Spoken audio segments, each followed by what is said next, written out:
CMR shopping mall ప్రపంచ స్థాయి shopping అనుభూతి ఇప్పుడు మన పార్వతీపురంలో డిసెంబర్ 5న గొప్ప ప్రారంభం. తనపై దొంగతనం అనే నిందను ఆ విద్యార్థి జీర్ణించుకోలేకపోయాడు.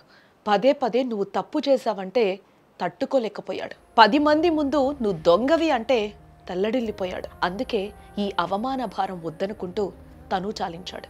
ఈ విషాదకర ఘటన కృష్ణా జిల్లాలో చోటు చేసుకుంది.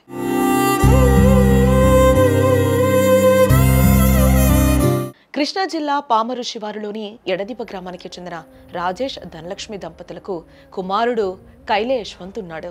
అతను జమీదగ్గుమిలి హై స్కూల్లో 10వ తరగతి చదువుతూ ఉన్నాడు. రాజేష్ లారీ డ్రైవర్గా పనిచేస్తూ ఉండగా తల్లి స్థానిక బేకరీలో పనిచేస్తూ ఉన్నారు.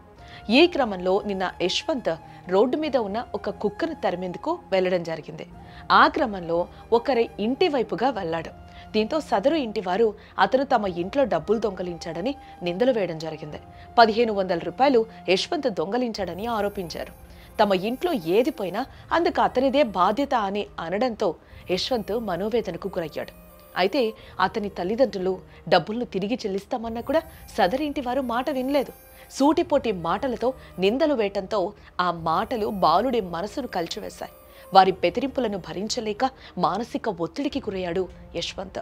దీనికి తోడు తీవ్ర ఒత్తిడితో పాటు ప్రజల ముందు జరిగిన అవమానాన్ని, బెదిరింపుల భారాన్ని యశ్వంత్ తట్టుకోలేకపోయాడు. తనపై పడిన నిందను, అవమానాన్ని తలుచుకొని తీవ్ర మనస్తాపానికి గురయ్యాడు. దీనికి తోడు తన కారణంగా తల్లిదండ్రులు కూడా బాధపడుతున్నారన్న భావన యశ్వంత్ను మరింత కృంగతీసింది. ఫలితంగా యశ్వంత్ బలవన్మరణానికి పాల్పడ్డాడు.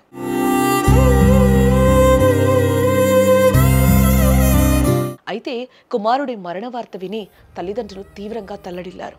నింద భరించలేక అవమానంతో తన కుమారుడు చనిపోయాడని తండ్రి రాజేష్ వాపోతూ ఉన్నారు. బేకరీలో పనిచేస్తున్న తల్లి ధనలక్ష్మి కుమారుడి మృతదేహంపై పడేడుస్తున్న దృశ్యం అక్కడున్న వారిని అందరినీ కూడా కలిసివేస్తోంది. తమ కుమారుడి మృతి, బెదిరింపులు ఇంటి యజమాని మాటలే కారణమంటూ న్యాయం చెయ్యాలంటూ కూడా తల్లిదండ్రులు కోరుతూ ఉన్నారు.